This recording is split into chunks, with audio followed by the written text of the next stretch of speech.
Dirty John estreou a segunda temporada na Netflix, contando a história do casal Broderick.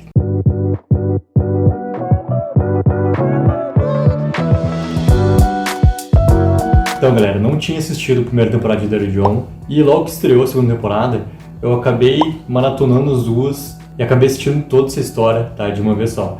Qual é a grande diferença da primeira para a segunda temporada, tá? Obviamente elas não são com os mesmos personagens e elas não são, cara, a mesma história, tá? Elas são histórias completamente diferentes, ou seja, cada temporada tem uma história completamente fechada. E isso, tá, chama muita atenção, porque querendo ou não, eles seguiram um padrão que já tinha sido criado pelo American Crime Story, que funciona basicamente da mesma coisa, tá? Cada temporada eles contam um assunto, e nesse assunto o quê? É um crime famoso que aconteceu nos Estados Unidos. E assim como aconteceu lá no Crime Story, aqui é a mesma coisa. E a segunda temporada, que conta a história principalmente da Beth, tá? Que é o subtítulo da segunda temporada, é a Beth. Ela lembra muito a segunda temporada do American Crime Story, mas não por causa da história ali em si do que acontece, mas sim pela maneira, tá? Como eles criaram esses roteiros e principalmente assim, nessa criação de roteiro, a maneira que eles apresentam as coisas já quase acontecendo no seu limite, e quando eles voltam lá pro começo dessa criação, principalmente da Beth, de quem é a Beth e do porquê que ela fez o que ela fez, porquê que aconteceu o que aconteceu com a história desse casal, tá? E vão construindo, não pra dizer, cara, argumentos pra tentar defender ela, assim, mas pra tentar apresentar dois lados dessa história, tá? O que seriam esses dois lados, assim? Cara, um lado que seria do momento onde esse casamento começa a ter problemas em diante, e principalmente assim o que acontece depois, tá, desse casamento ter basicamente um fim, tá, a maneira que a Beth se transforma, mas principalmente assim, ó, quem era o Dan lá no começo dessa relação do casal e tudo que a Beth fez por ele também.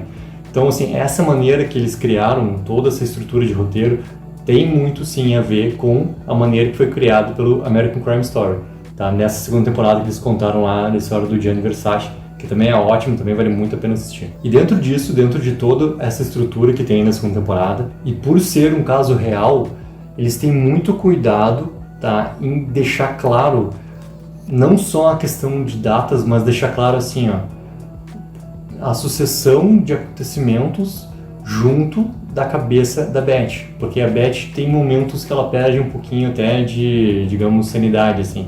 Só que a sanidade, logo que é perdida, a gente já tem referência do que aconteceu no passado, quando eles estavam passando por muitas dificuldades quanto casal, como muitos casais passam, principalmente no começo de uma relação e tudo mais.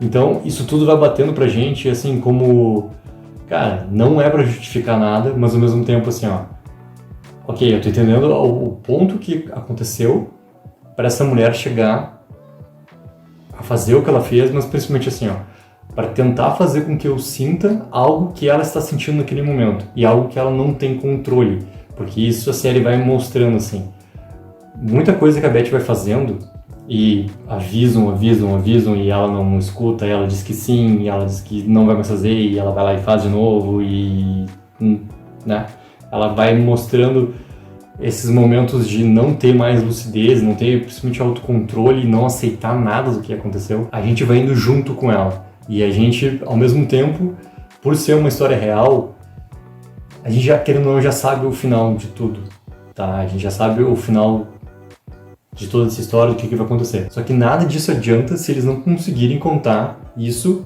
com uma coisa que é crucial, desenvolvimento de personagem. E aqui, sim, os personagens principais, eles estão muito bem desenvolvidos, tá? Que não é só o casal, também é o terceiro elemento, que é a Linda. A Linda é um personagem que chega e transforma por completo a vida desse casal. É claro, assim, a série tem 8 episódios, tá? Eu tive problemas em alguns momentos, tá, com o ritmo dela. Ela apresenta um ritmo muito bom no começo, aí chega pelo 5º episódio até o 7º episódio, ela dá uma decaída, tá? E essa decaída é obviamente que é necessária, porque eles estão contando ali junto desse desenvolvimento, mas ela cai, tá? Ela cai, então tem momentos ali que tu precisa, assim, perseverar nela, porque ela pode te cansar. E como eles estão contando essa história, cara, e eu sou o espectador, se isso tá me cansando, daqui a pouco eu posso desistir. Porque se eu já sei que isso é uma história real, eu já vou saber o final, entendeu, dela. Então, aquele meio ali da série, ele dá um pouco de uma embolada. E é algo que pra mim não agradou muito, assim. Esse ritmo, ele deu uma cansada demais. Pra depois chegar no 8º episódio. E, querendo ou não, eles aceleram um pouco de novo, assim, tá? Então, essa confusão de ritmos ali é uma coisa que, pra série, ela não ficou bem desenvolvida. Eu achei que ela encaixou muito mais, tá? Na maneira que teve a primeira temporada. A primeira temporada ela não tem muitos momentos de aceleração e nem muitos momentos de queda, como tem na segunda temporada, que a segunda temporada ela perde um pouco nesses sentidos. Falando principalmente sobre o nosso casal protagonista aqui. Cara, os dois estão mandando muito bem, mas principalmente a Amanda Peet, que faz a Beth, tá? Eu acho que ela vai ser lembrada bastante nos prêmios que virão e tudo mais, porque ela consegue desenvolver esses lados muito bem, assim, tanto o lado de mãe, quanto o lado da mulher que tá vendo muita coisa que tá acontecendo ali, tá percebendo as mudanças que estão acontecendo do marido e tudo mais, na relação deles, como era e como tá sendo. E, cara, a maneira que ela surta quase depois, até o momento que ela surta depois, principalmente, assim, e tem um momento muito claro no final da série, tá? Ainda não vou contar, que é muito spoiler, mas tem um momento que a gente percebe que ela se perde. E isso a Amanda Peet consegue colocar muito bem, assim, porque o olhar dela se desenvolve e nesse final, onde precisa ter esse a mais, tá? Ela consegue entregar a interpretação, ou seja, ela consegue entregar muito bem. Eu acho que sim, ela vai ser lembrada, não sei se para ganhar, mas para alguma indicação ela vai ter por esse personagem, porque ela tá mandando isso muito bem. Então é isso, gente. Little John, segunda temporada, a história da Beth, a história do Dan Broderick. Vale muito a pena, fica aqui a dica. E gostou desse vídeo? Assina no canal e curte esse vídeo, deixa seu like aí e até a próxima.